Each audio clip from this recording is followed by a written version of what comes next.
की police complaint, वो बाद में मैं आपको सारी चीज़ें प्रोवाइड करा दूंगा। प्लीज़ इतना कर दीजिए कि मेरे बेटा थोड़ा जो ये इसके ब्लीडिंग हो रही है, इसकी ड्रेसिंग इतना हो जाए कि वो इसकी ब्लीडिंग रुक जाए। तो डॉक्टर्स ने मेरी इस बात को सुनते हुए मोहन हॉस्पिटल में बुलंदशहर में मैंने इसका ट्रीटमेंट लिया। उसमें उन्होंने सिर्फ कुछ नहीं किया, सिर्फ ड्रेसिंग करने के बाद मुझे आगे डॉक्टर्स के लिए रेफर्स कर दिया।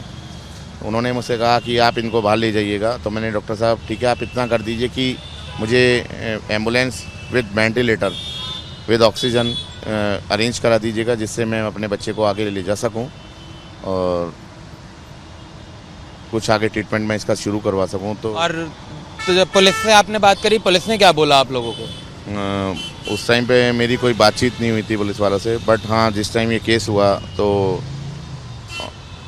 भूड़ पर एक हॉस्पिटल है आचार्य रंजीत करके, वहाँ पर SHO साहब मेरे बुलंदशहर के और मेरे नियर बाई जो इंचार्ज साहब हैं लाल तालाब चौकी वाले, वो वहाँ पर पहुँचे। इंसिडेंट्स को देखा उन्होंने कि हाँ बच्चे के गोली लगी है। और उसके बाद मैं उस टाइम होश आवास में नहीं था, ना मेरी उनसे कोई बातचीत हो पाई, ना मैं कुछ उन्हें बता पाया। मेरी कंडीशन इतनी डाउन थी कि मैं कुछ भी नहीं उस टाइम कर पाया बिल्कुल भी।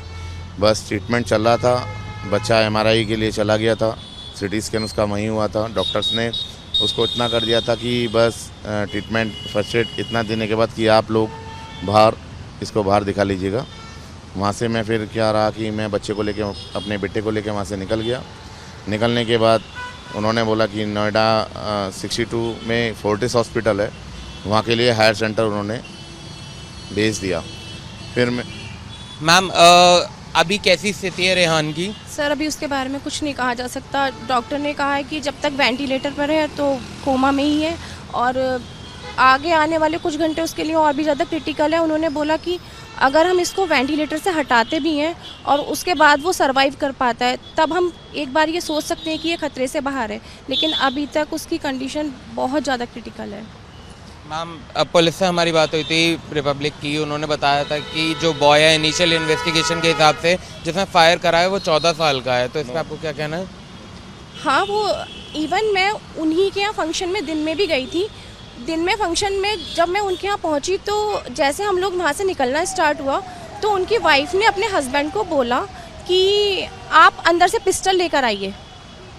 तो वो पिस्टल लेकर आए। उसके बाद जब तक वो आधे से 1 घंटे तक हम लोग वापस आए उस प्रोग्राम में से कम 20 से 25 फायरिंग हुई हैं जी।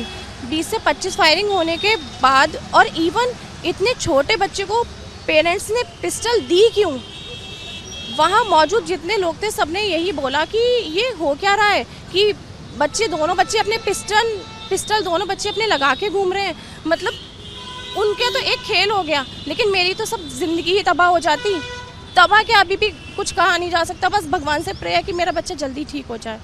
और पुलिस से आप क्या बोलना चाहेंगे? क्या इन्वेस्टिगेशन क्या होना चाहिए? पुलिस में कार्रवाई चल रही है, पुलिस अपनी कार्रवाई में लगी हुई है, जिसमें कि अभी क्राइम करने वालों के पास से ना फादर से ना बेटे से ना तो वो वेपन अभी रिसीव कर पाई है। और जिसमें कि मैंने बहुत सी न्यूज़ में देखा है कि वेपन पुलिस ने अरेंज कर लिया है, बाकी वो कोई ना तो वेपन सरेंडर हुआ है, ना ही कोई दोनों में से मुलजिम में से कोई पार्टी सरेंडर हुई है। तो बस मेरा कहना यही है कि पुलिस अपने दबिश में लगी हुई है। लगातार वो डे बाय डे दिन में करीब अपनी टीम के साथ लगी हुई है और वो दबिश दे रही है, बट अभी उन लोगों का कुछ सुराग नहीं मिल पा रहा है। बाकी पुलिस अपनी कार्रवाई में पूरी तरीके से लगी हुई है। बस मेरा कहना यही है, मेरा बेटा यहाँ ज़िंदगी और मौत से जंग लड़ रहा है। बस मेरा पुलिस से कहना भी यही रहेगा कि जैसे वो इन्वेस्टिगेशन अभी कर रही है, दबिश दे रही है, वो प्लीज़ ऐसे ही करती रहे और मुझे थोड़ा सा सपोर्ट करे मेरे बच्चे के लिए, मेरी फैमिलीज़ के लिए बस। और मैं ये चाहता हूँ सभी से कि बस मेरे बच्चे को जितनी ज़्यादा से ज़्यादा प्यारे रहे उसको। Thank you for speaking to Republic. You heard the father of the 8-year-old boy who is battling for his life in Noida Sector 62 Fortis Hospital after he got injured in the celebratory firing